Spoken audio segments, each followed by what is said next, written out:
Bismillahirrahmanirrahim. Assalamualaikum warahmatullahi wabarakatuh.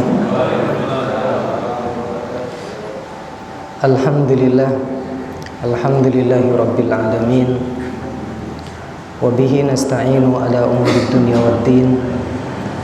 Wassalatu wassalamu ala an-nabiyil amin wa ala alihi wa ashabihi wa man tabi'ahum bi ihsanin ila yaumiddin.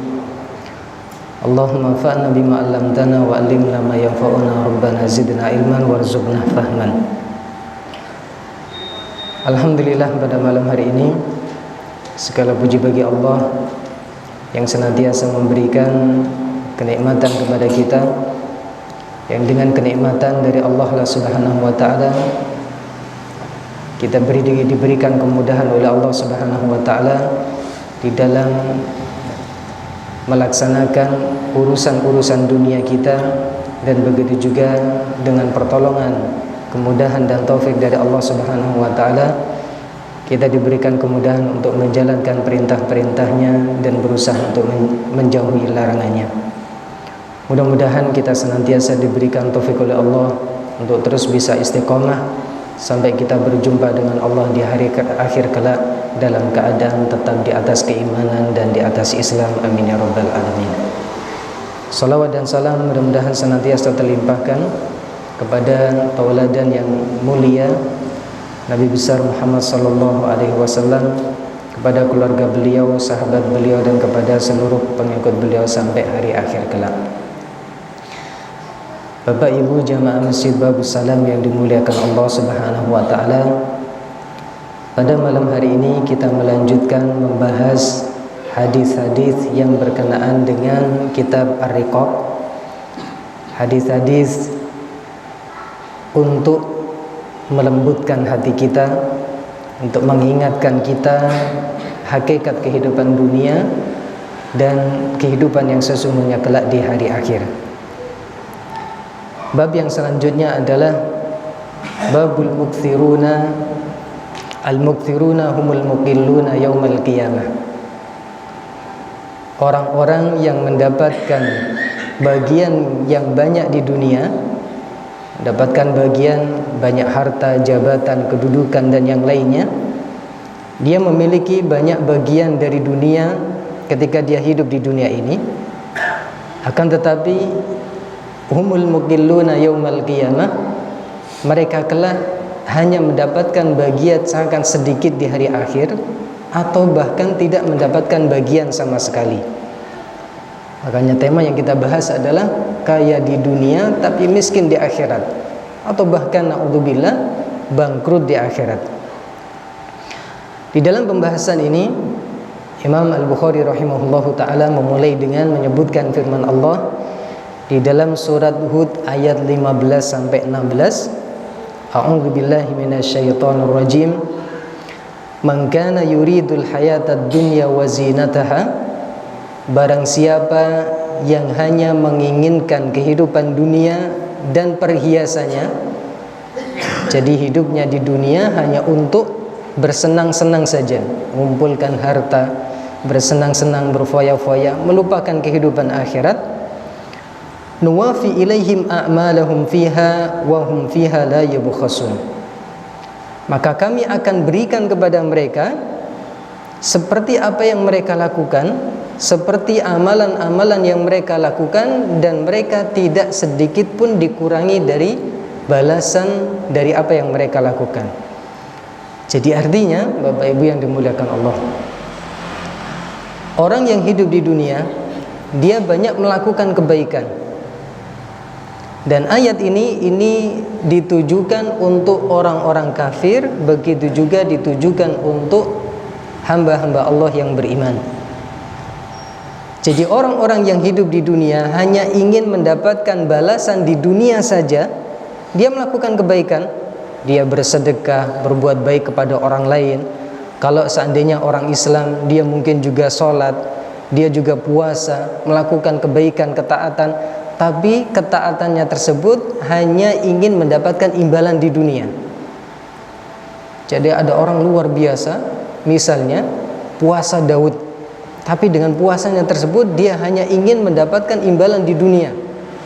jual belinya biar untung banyak, panen di sawahnya biar panen banyak. Dia melupakan tujuan utamanya atau balasan di akhirat.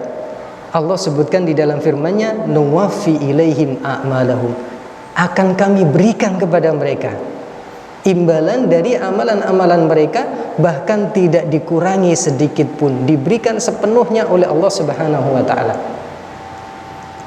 Jadi Bapak Ibu yang dimuliakan Allah, kita jangan sampai kaya di dunia tapi miskin di akhirat. Ayat ini yang pertama ditujukan untuk orang-orang kafir.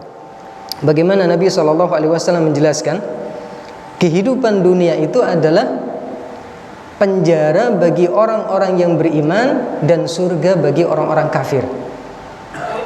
Disebutkan dalam hadis yang diriwayatkan oleh Imam Muslim, ad-dunya sijnul mu'min wa jannatul kafir. Kehidupan dunia ini itu adalah penjara bagi orang-orang yang beriman dan surga bagi orang-orang yang kafir.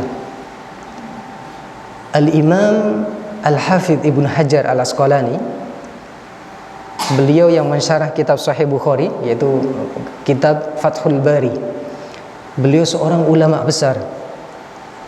Jadi sampai tidak ada kitab yang lebih utama daripada Sahih Bukhari yang kemudian disyarah oleh Al-Hafidh Ibnu Hajar Al-Asqalani. Beliau seorang ulama besar dan beliau mendapatkan kedudukan sebagai Qadhi Al-Qudah. Qadhi Al-Qudah itu adalah pemimpinnya para hakim. Jadi banyak hakim dan pemimpinnya itu adalah Al-Hafidh Ibnu Hajar Al-Asqalani. Kita tahu sendiri ya, orang kalau dikasih kemuliaan seperti itu, beliau luar biasa, seorang ulama besar, tapi dunia mengejar. Bagaimana beliau seperti kita, halnya kita yang menjadi misalnya menteri mendapatkan hak, baik itu rumah dinas, kendaraan dan yang lainnya.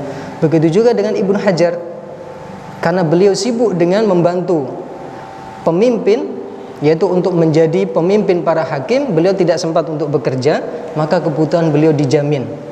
Bahkan kendaraan beliau zaman dahulu pasti tunggangan onta ataupun kuda ya. Itu kendaraan yang sangat bagus. Suatu ketika ada seorang yang beragama Yahudi.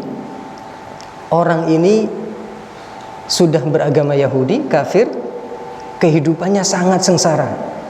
Dia bekerja sebagai penjual minyak, sampai pakaiannya itu banyak terkena minyak, kotor. Terus kalau pergi ke pasar itu dengan membawa kendaraannya pun kendaraannya baghlah. Baghlah itu adalah peranakan antara kuda dengan himar. Jadi kawin silang gitu. Itu dalam keadaan sengsara. Suatu ketika orang Yahudi ini bertemu, melihat bagaimana Ibnu Hajar Al-Asqalani kehidupannya luar biasa, Allah muliakan di dunia. Dan orang-orang Yahudi ini teringat akan sabda Nabi SAW, yaitu tentang ad-dunya sijnul mu'min wa jannatul kafir. Akhirnya orang Yahudi ini tidak percaya. Pasti apa yang dikatakan oleh Rasulullah itu tidak benar. Buktinya yang dikatakan bahwasanya surga itu adalah penjara untuk orang mukmin. Kenapa Ibnu Hajar kok hidupnya sangat mapan? Surga itu adalah surganya orang kafir. Dia berkeyakinan dia kafir, tapi kok hidupnya justru susah. Padahal Nabi menjelaskan dunia itu adalah surganya orang kafir. Orang Yahudi ini mengatakan kepada Ibnu Hajar Al-Asqalani, ya Syekhul Islam, wahai Syekhul Islam, taz'umu anna nabiyakum qala ad-dunya sijnul mu'min wa jannatul kafir. Kalian mengeklaim, mengatakan bahwasanya Nabi kalian mengatakan dunia itu adalah penjara untuk orang yang beriman dan surga untuk orang yang kafir. Fa ayyu sijnin anta fihi wa ayyu jannatin ana fiha. Maka engkau dalam keadaan di penjara mana? Padahal kehidupannya mapan. Dan aku di surga mana? Ternyata kehidupanku seperti ini, kata orang Yahudi tersebut. Apa yang dikatakan oleh Ibnu Hajar Al-Asqalani? Beliau mengatakan, ana bin nisbati ma a'addallahu li fil akhirati minan na'im ka'annil ana fis sijni. Wahai orang Yahudi, aku, kehidupanku di dunia ini dibandingkan dengan apa yang akan Allah siapkan, yang akan Allah berikan kelak di akhirat, kehidupanku di dunia ini seperti penjara. Sedangkan kehidupan di akhirat kelak kenikmatan yang tidak ada ujungnya. Jadi hidup di dunia ini seperti penjara. Tapi kalau dibandingkan dengan apa yang Allah sediakan untuk orang yang beriman kelak di surga, kenikmatan yang tidak bisa dibayangkan. Dan kemudian beliau mengatakan, wa anta, dan engkau wahai Yahudi, bin nisbah bima a'adda laka fil akhirati minal adzabi al alim ka'annaka fi jannatin. Wahai Yahudi, sedangkan engkau, kehidupanmu sekarang dibandingkan dengan apa yang Allah siapkan kelak di hari akhir, yaitu berupa azab di dalam neraka, kehidupanmu sekarang ini di dunia itu seperti surga untukmu dibandingkan dengan siksa di dalam neraka kelak. Jadi sesusah-susahnya engkau hidup di dunia, kalau dibandingkan dengan azab kelak di akhirat, engkau sekarang masih seperti dalam surga, kata Syekhul Islam Al-Hafidz Ibnu Hajar Al-Asqalani. Akhirnya baru sadar orang Yahudi ini, oh ternyata ini maknanya apa yang disabdakan oleh Nabi SAW. Tentunya Ibnu Hajar Al-Asqalani ketika memberikan jawaban, beliau memberikan jawaban dengan ikhlas, ingin menjelaskan kepada orang Yahudi ini dengan harapan dia paham dan kemudian mendapat hidayah. Dan ternyata benar, orang Yahudi ini kemudian tiba-tiba mengucapkan asyhadu alla ilaha illallah wa asyhadu anna Muhammadan Rasulullah, masuk ke dalam agama Islam. Ini Bapak Ibu yang dimuliakan Allah. Jadi orang-orang Yahudi, orang-orang kafir secara umum, apapun agama mereka, baik musyrik, kafir, orang munafik dan yang lainnya, meskipun mereka melakukan kebaikan sebanyak apapun, kelak di akhirat mereka tidak mendapatkan bagian sedikit pun. Jadi kebaikan yang mereka lakukan itu hanya dibalas di dunia saja. Mereka kaya di dunia, tapi mereka akan miskin di akhirat, wal iyadzubillah. Suatu ketika Ibunda Aisyah radhiyallahu anha, beliau memiliki kerabat paman, tapi paman yang jauh. Ini disebutkan di dalam hadis sahih diriwayatkan oleh Imam Muslim. Beliau memiliki seorang paman yang bernama Ibnu Jud'an. Itu dari pembesar orang-orang kafir Quraisy. Karena bapaknya Ibunda Aisyah, yaitu Abu Bakar dari kabilah Tamimi, itu juga termasuk pemuka orang-orang kafir Quraisy. Dan Aisyah itu memiliki kerabat, salah satu dari pemuka kafir Quraisy yang memiliki kebaikan luar biasa.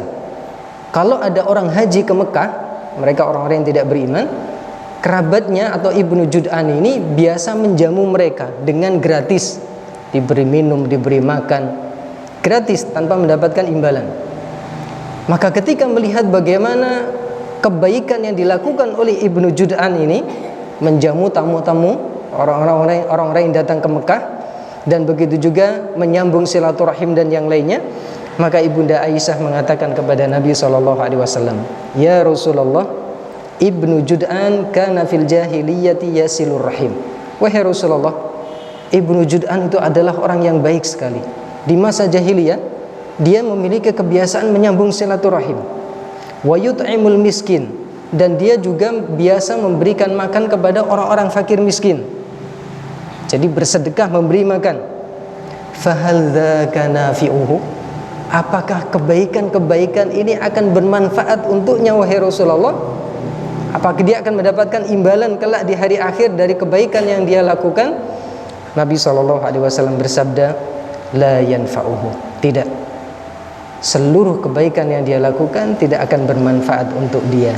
Innahu lam yakul yauman rabbi firli khati'ati yaumaddin, karena dia tidak pernah mengucapkan satu hari, ya Allah ampunilah dosa-dosaku, rabbi firli khati'ati yaumaddin, yaitu pada hari pembalasan. Jadi artinya karena Ibnu Jud'an dia tidak beriman kepada Allah dan tidak beriman kepada hari akhir, yaumaddin, tidak beriman kepada hari pembalasan, maka kata Nabi SAW, la yanfa'uhu, seluruh kebaikan yang dia lakukan tidak bermanfaat untuknya.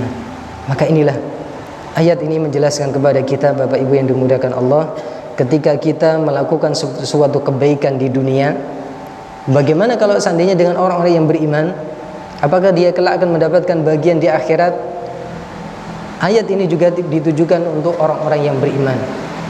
Jadi ketika kita melakukan kebaikan, melakukan ketaatan, jangan dengan berharap imbalan di dunia saja, tapi juga berharap imbalan di akhirat. Boleh kita meniatkan minta imbalan kebaikan di dunia dan di akhirat. Apa buktinya? Bukankah di antara doa yang sering kita baca adalah firman Allah, Rabbana atina fid dunya hasanah wa fil akhirati hasanah wa qina adzabannar. Ya Allah, berikanlah kepada kami kebaikan di dunia dan kebaikan di akhirat, dan jauhkanlah kami dari azab api neraka. Ini doa yang diajarkan oleh Allah kepada kita melalui nabinya. Jadi boleh kita minta kebaikan di dunia, minta kebaikan di akhirat. Jangan hanya minta kebaikan di dunia saja. Bahkan bagaimana Nabi SAW, Allah juga berfirman, وَمَنْ يَتَّقِ اللَّهَ يَجْعَلْ لَهُ مَخْرَجًا وَيَرْزُقْهُ مِنْ حَيْثُ لَا يَحْتَسِبُ. Barang siapa yang bertakwa kepada Allah, artinya takwa nopo, menjalankan perintah-perintah Allah, meninggalkan larangan-larangannya. Maka kalau dia menjalankan perintah dan meninggalkan larangan, maka dia akan diberikan imbalan di dunia, diberikan jalan keluar di dalam permasalahannya, diberikan rizki dari arah-arah yang tidak dia sangka, dan kelak di akhirat dia juga akan diberikan imbalan surga di dalam surga Allah Subhanahu wa taala. Jadi ini Bapak Ibu yang dimuliakan Allah Subhanahu wa taala. Kemudian di dalam surat Hud ayat 16, ulaikal ladzina laisa lahum fil akhirah.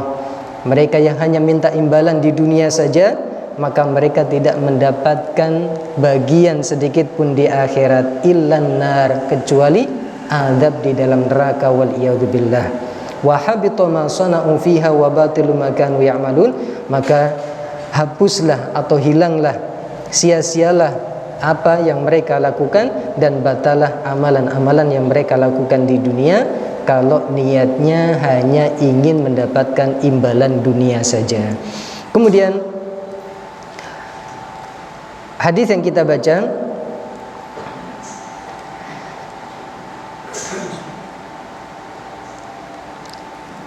hadis selanjutnya adalah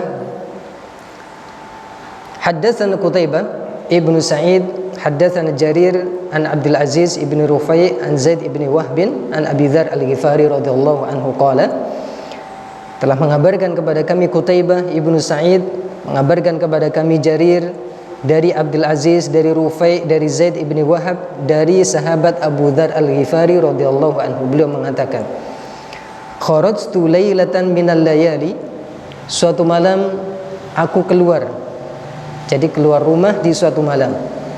Fa idza Rasulullah sallallahu alaihi wasallam yamshi wahdahu. Ternyata aku mendapatkan Rasulullah sallallahu alaihi wasallam berjalan seorang diri. Jadi Nabi keluar rumah dan didapatkan oleh Abu Dzar Al-Ghifari, Nabi berjalan seorang diri. Walaysa ma'ahu insanun, tidak ada seorang pun yang bersama dengan beliau.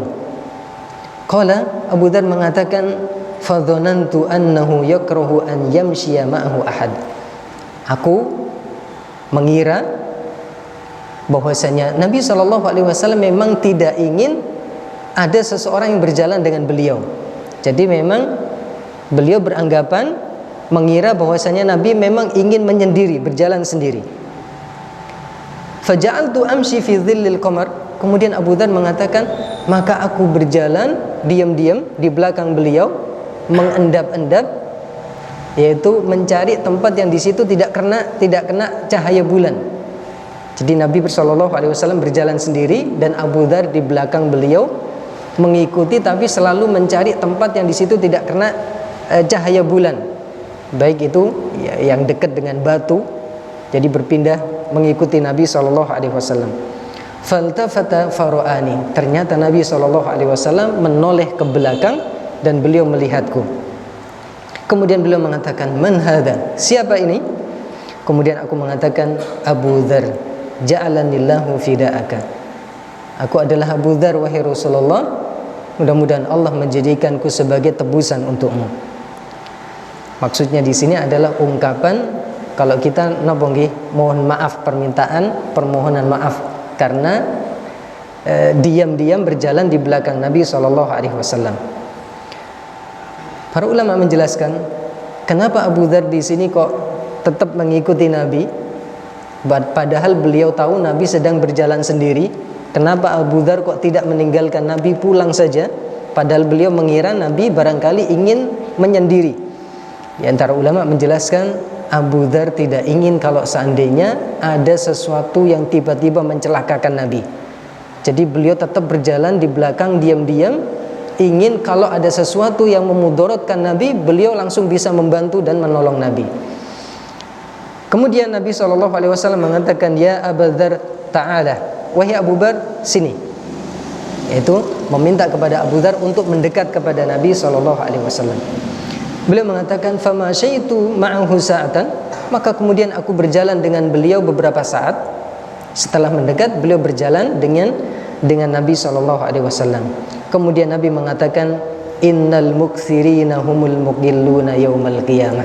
Wahai Abu Dzar, sesungguhnya banyak orang-orang yang memiliki kekayaan banyak di dunia, memiliki bagian yang banyak di dunia, tapi mereka mendapatkan hanya sedikit bagian di akhirat. Kaya di dunia, miskin di akhirat. Illa man a'tahu Allahu khairan, kecuali sabda Nabi, seseorang yang Allah berikan kebaikan kepadanya. Artinya Allah berikan dia banyak bagian dunia. Dia diberikan kekayaan, diberikan banyak harta. Fanafaha fihi yaminahu wa shimalahu, tapi dengan kekayaannya tersebut dia bersedekah sebelah kanan, sebelah kiri. Artinya apa? Jadi setiap ada kesempatan untuk bersedekah dari arah manapun, dia tutup kesempatan tersebut. Dia tidak segan-segan, tidak pelit-pelit untuk mengeluarkan hartanya, baik di sebelah kanan, di sebelah kiri. Wa baina yadayhi wara'ahu, baik dari arah depan, dari arah belakang. Wa amila fihi khairan, dan dia dengan harta yang Allah berikan kepadanya, dia banyak melakukan kebaikan. Jadi menjadikan hartanya ini sebagai kesempatan dia untuk banyak beramal. Jadi tidak pelit. Kecuali orang-orang seperti inilah yang disabdakan oleh Nabi, orang-orang yang tidak miskin di hari akhirat. Dia kaya di dunia, tapi dia juga akan kelak kaya di akhirat, karena harta yang dia dapatkan dari Allah tidak dia tahan, tapi dia sedekahkan, bahkan tidak takut miskin, seperti Nabi SAW. Kemudian Abu Dzar mengatakan, fama syaitu ma'ahu sa'atan, kemudian aku masih berjalan dengan beliau beberapa saat. Kemudian beliau mengatakan, ijlis hahuna, wahai Abu Dzar, duduklah di sini. Yaitu beliau diminta untuk duduk untuk menunggu Nabi SAW. Fa ajlasani fi qa'in haulahu hijarah. Kemudian Nabi SAW memerintahkanku untuk duduk di tempat yang di situ banyak bebatuan. Jadi banyak bebatuan. Karena di Arab sana jarang ada pohon-pohon besar, tapi yang banyak adalah gurun pasir, bebatuan. Kemudian mengatakan, ijlis hahuna hatta arji'a ilaika, wahai Abu Dzar, duduk di sini, tunggu sampai aku kembali kepadamu. Fantalaqa fil harrati hatta la arahu. Kemudian Nabi SAW pergi menuju ke tanah yang di situ banyak batu bebatuan yang hitam. Al-harrah itu adalah tanah lapang yang di situ banyak bebatuan warnanya hitam. Ini maklum di sini di Madinah. Falabitha anni fa'atala lubsa. Kemudian Nabi SAW sudah tidak kelihatan lagi, dan agak lama beliau tidak kembali kepada Abu Dzar. Summa inni sami'tu wa huwa muqbilun wa huwa yaqul. Kemudian setelah beberapa lama, tiba-tiba aku melihat Nabi berjalan menujuku, dan beliau tiba-tiba berkata, padahal tidak ada seorang pun yang dilihat oleh Abu Dzar bersama dengan Nabi SAW. Beliau sendirian yang dilihat oleh Abu Dzar.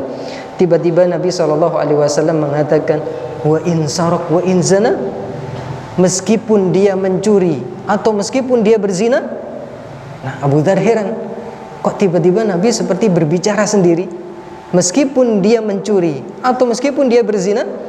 Kemudian Nabi SAW, Abu Dzar mengatakan, falamma ja'a lam asbir hatta qultu. Ketika Nabi sudah dekat, mendekati Abu Dzar, Abu Dzar mengatakan, aku tidak sabar aku ingin tahu kenapa Nabi mengucapkan hal tersebut. Ya Nabi Allah, ja'alanillahu fida'aka lima man tukallimu min janibil harrah. Wahai Rasulullah, yang aku sebagai tebusan untukmu, siapa yang engkau ajak bicara di tempat yang di situ ada bebatuan hitam? Ma sami'tu ahadan yarji'u ilaika syai'an. Aku tidak melihat ada seorang pun yang menjawab perucapanmu atau yang berjalan dengan engkau. Jadi tidak ada seorang pun.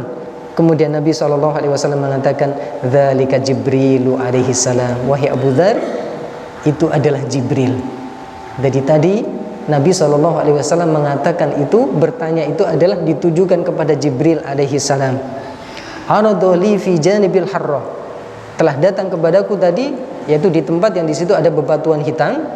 Di situ malaikat Jibril datang kepada Nabi SAW dengan mengatakan, Jibril mengatakan, basyir ummataka annahu man mata la yusyriku billahi syai'an dakhalal jannah.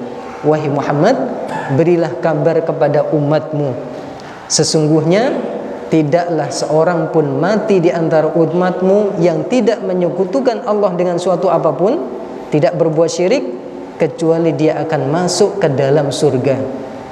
Jadi berilah kabar gembira kepada umatmu, tidaklah seorang pun di antara mereka meninggal dalam keadaan tidak berbuat syirik kepada Allah, kecuali dia akan masuk ke dalam surga. Makanya Nabi heran. Kemudian Nabi bertanya kepada Jibril, ya Jibril, wa in saraka wa in zana, meskipun dia mencuri atau meskipun dia berzina, dia akan masuk ke dalam surga? Malaikat Jibril mengatakan, na'am, iya, meskipun dia mencuri, meskipun dia berbuat zina. Kemudian aku bertanya lagi, wa in saraka wa in zana, diulang lagi oleh Nabi, meskipun dia mencuri, meskipun dia berzina, wahai Jibril? Malaikat Jibril mengatakan, na'am, wa in syaribal khamra, meskipun dia minum khamr, dia akan masuk surga.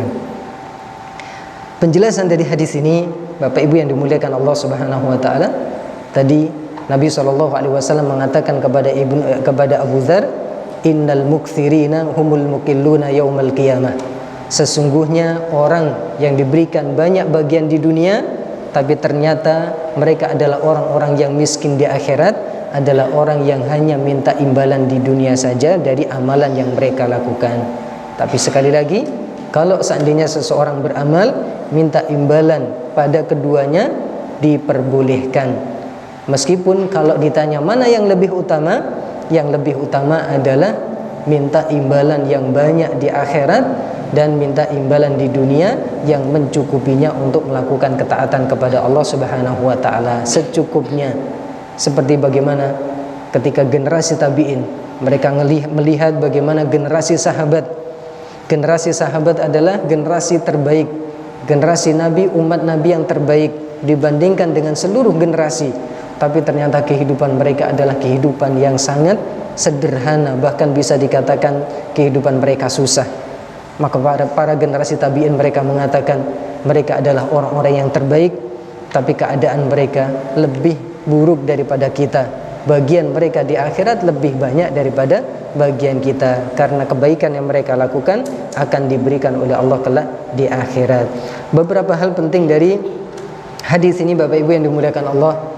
Tadi Nabi menjelaskan orang-orang yang tidak miskin kelak di akhirat adalah orang yang diberikan kekayaan dunia, tapi dia menggunakan kekayaan tersebut untuk bersedekah. Ini sebagai isyarat tentang pentingnya sedekah. Jadi sekali lagi, ketika kita bersedekah itu sama sekali tidak mengurangi harta kita. Kalau secara logika, iya, kita punya uang 100.000, kita sedekahkan 50.000, tinggal pinten? Tinggal 50.000, nggih. Padahal yang 50.000 yang kita sedekahkan sama sekali tidak hilang dari kita, tapi tabungan untuk kita. Jadi sering kita sampaikan, ini yang harus kita pahamkan dalam diri kita. Bahkan kalau bisa, kita itu harus pelit di dunia. Maksudnya apa? Pelit di dunia, kita gunakan harta kita untuk akhirat kita. Adapun di dunia, kita sekedar apa yang kita butuhkan saja. Kalau berbicara tentang keutamaan sedekah ini banyak sekali, baik itu ayat Al-Quran ataupun hadis yang menjelaskan tentang keutamaan sedekah ini. Bagaimana di antara ayat Al-Quran, Walaula akhartani ila ajalin qarib fa asaddaqa wa aku minas solihin. Kalau seandainya engkau undurkan aku meskipun hanya sesaat sejenak saja ya Allah, maka aku akan bersedekah, maka aku akan bisa masuk ke dalam golongan orang-orang yang soleh. Bahkan bagaimana juga dalam hadis Nabi SAW sangat banyak. Di antaranya adalah bagaimana Nabi SAW bersabda, wa inna ahabbal a'mali ilallahi sururun tadkhiluhu fi ala mu'min. Sesungguhnya di antara amalan yang paling dicintai oleh Allah adalah engkau memasukkan kebahagiaan di hati seorang mukmin. Takshifuha anhu karban, engkau menghilangkan kesusahan darinya, au taqdi anhu dainan, atau engkau membayarkan hutangnya, membantu melunasi hutangnya, au tatruda anhu ju'an, atau engkau mengusir kelaparan darinya. Jadi bersedekah, baik membantu melunasi hutang, memberikan makan, itu di antara amalan yang paling dicintai oleh Allah Subhanahu wa taala. Dan masih sangat banyak sekali hadis-hadis yang tidak memungkinkan kita baca satu persatu menunjukkan tentang keutamaan sedekah. Di antaranya adalah innamad dunya li arba'ati nafarin, sabda Nabi. Sesungguhnya dunia itu adalah milik 4 orang. Abdun razaqahullahu malan wa ilman. Yang pertama, seorang hamba yang Allah berikan ilmu dan harta. Masya Allah, diberikan ilmu, diberikan harta. Fahuwa yattaqi fihi rabbah. Dengan ilmu dan hartanya tersebut dia bertakwa kepada Allah, menjalankan perintah Allah, beribadah dengan ilmunya dan bersedekah dengan hartanya. Wa yasilu fihi rahimahu, dia menyambung silaturahim dengan harta yang dia miliki. Wa yu'allimu lillahi fihi haqqan, dan kemudian mengajarkan untuk Allah Subhanahu wa taala suatu yang hak, yaitu maksudnya adalah mengajarkan kepada orang lain. Fahadha bi afdali manazil, ini adalah kedudukan yang paling utama. Ada orang yang hanya diberikan ilmu saja, tidak diberikan harta. Ada orang yang diberikan harta, tidak diberikan ilmu. Dan yang keempat yang paling buruk adalah tidak diberikan ilmu, tidak diberikan harta. Jadi sudah miskin, jahil lagi, na'udzubillah. Jadi yang paling baik orang yang diberikan ilmu, diberikan harta. Kemudian yang kedua, orang yang diberikan ilmu saja, tidak diberikan harta. Yang ketiga, orang diberikan harta, tidak diberikan ilmu. Dan yang keempat, tidak diberikan kedua-duanya. Hadis ini diriwayatkan oleh Imam Tirmidzi.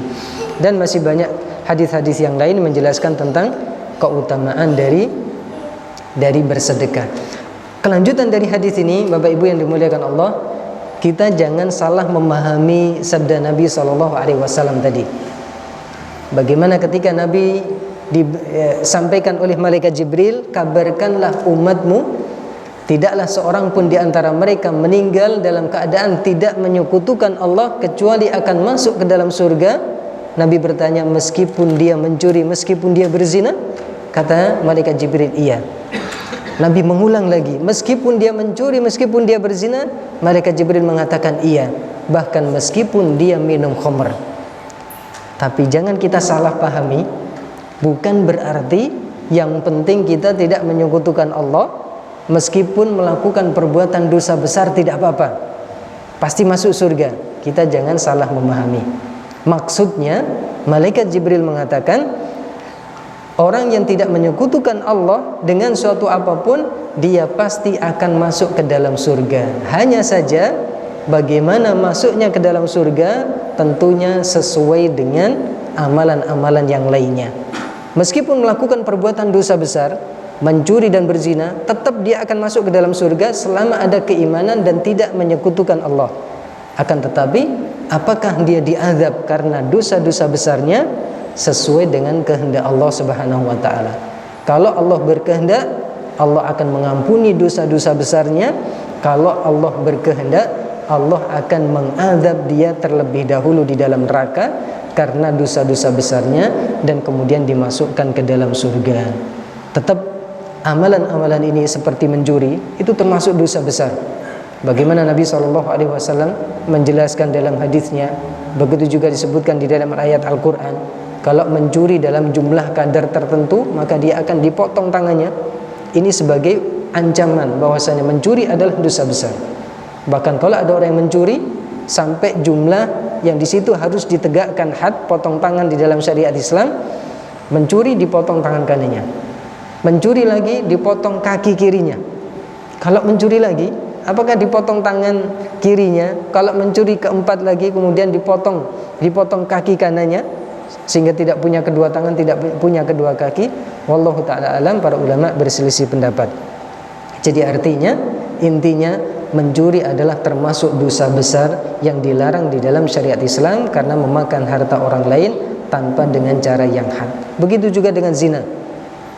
Bagaimana Nabi SAW pernah suatu ketika bermimpi, beliau diperlihatkan oleh Allah didatangi oleh dua orang, adalah dua orang malaikat.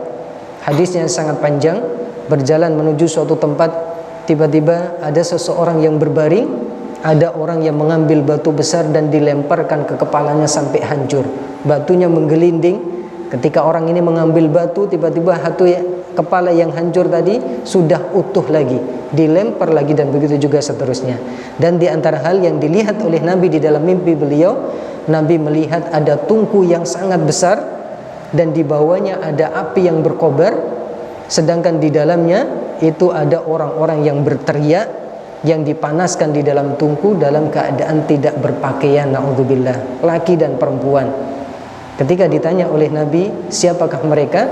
Dikatakan mereka adalah laki-laki dan perempuan yang berbuat zina selama di dunia. Ini disebutkan di dalam hadis yang sahih, yaitu tentang dosa besar dari zina ini. Ini hadis diriwayatkan oleh Imam Bukhari. Begitu juga dengan minum khamar. Ini sudah jelas bagaimana minum khamar adalah termasuk dosa besar. Bagaimana Nabi SAW menjelaskan, man syaribal khamra fid dunya thumma lam yatub minha hurimaha fil akhirah. Barang siapa yang minum khamr di dunia sampai dia meninggal dalam keadaan tidak bertobat dari minum khamr, maka dia tidak akan bisa minum khamr kelak di dalam hari akhirat, di dalam surga Allah. Jadi khamr kalau di dunia itu haram, tapi kelak di akhirat itu adalah minuman penghuni surga. Masya Allah. Allah menyebutkan di dalam surat Muhammad, mathalul jannati allati wa'idal muttaqun. Bagaimana perumpamaan surga yang disediakan oleh Allah untuk hamba-hambanya yang takwa. Fiha anharun min ma'in ghairi asin. Di dalam surga ada sungai-sungai yang airnya tidak payau. Airnya enak, tidak payau, tidak asin, ternyata dari bahasa Arab ya. Ghairi asin. Wa anharun min labanin lam yataghayyar ta'muh. Di surga ada sungai-sungai yang airnya adalah susu dan rasanya tidak berubah. Kalau susu di dunia diperah pagi hari, sore hari sudah bau, sudah kecut. Tapi di surga airnya mengalir, susu tidak berubah rasanya. Wa anharun min khamrin ladzatin lisyaribin. Dan di surga ada sungai-sungai yang airnya adalah khamr, yang rasanya nikmat dan tidak memabukkan. Masya Allah. Dan orang-orang yang minum khamr ini dihukum kelak tidak bisa minum khamr di akhirat kalau lebih mendahulukan minum khamr di dunia. Wa anharun min asalin musaffa. Ada sungai-sungai yang airnya dari madu. Masya Allah. Madu yang sudah disaring, sangat jernih. Walahum fiha min kulli thamarati. Dan di dalam surga mereka mendapatkan buah apa saja dari buah-buahan, baik yang namanya sama dengan nama buah di dunia ataupun buah-buahan yang tidak mereka dengar namanya dan tidak mereka lihat rupanya. Wa maghfiratun min rabbihim, mendapatkan ampunan dari Rabb mereka di dalam surga Allah Subhanahu wa taala. Dan hati-hati, dalam hadis yang lain Nabi juga menjelaskan, la yashrabul khamra rajulun min ummati. Tidaklah seorang laki-laki minum khamr dari umatku, fayaqbalullahu minhu salatan arba'ina yauman. Allah Subhanahu wa taala tidak menerima salatnya selama 40 hari. Naudzubillah. Orang yang minum khamr satu teguk saja, salatnya selama 40 hari tidak diterima oleh Allah Subhanahu wa taala, wal iyadzubillah. Dan masih banyak yang lain. Dan sebagai penutup, hadis ini menjelaskan tentang keutamaan tauhid. Bapak Ibu yang dimuliakan Allah, orang yang meninggal dalam keadaan mentauhidkan Allah, tidak berbuat syirik, dia punya kunci untuk masuk ke dalam surga, meskipun kelak sesuai dengan amalan yang dia lakukan. Apakah langsung masuk surga atau diadab terlebih dahulu di dalam neraka, wal iyadzubillah, sesuai dengan amalan dosa maksiat yang dia lakukan. Mudah-mudahan bisa bermanfaat Untuk selanjutnya insyaallah taala kita lanjutkan di pertemuan yang akan datang. Kita tutup dengan doa kafaratul majlis. Subhanakallahumma wa bihamdika asyhadu an la ilaha illa anta astaghfiruka wa atubu ilaik. Assalamualaikum warahmatullahi wabarakatuh.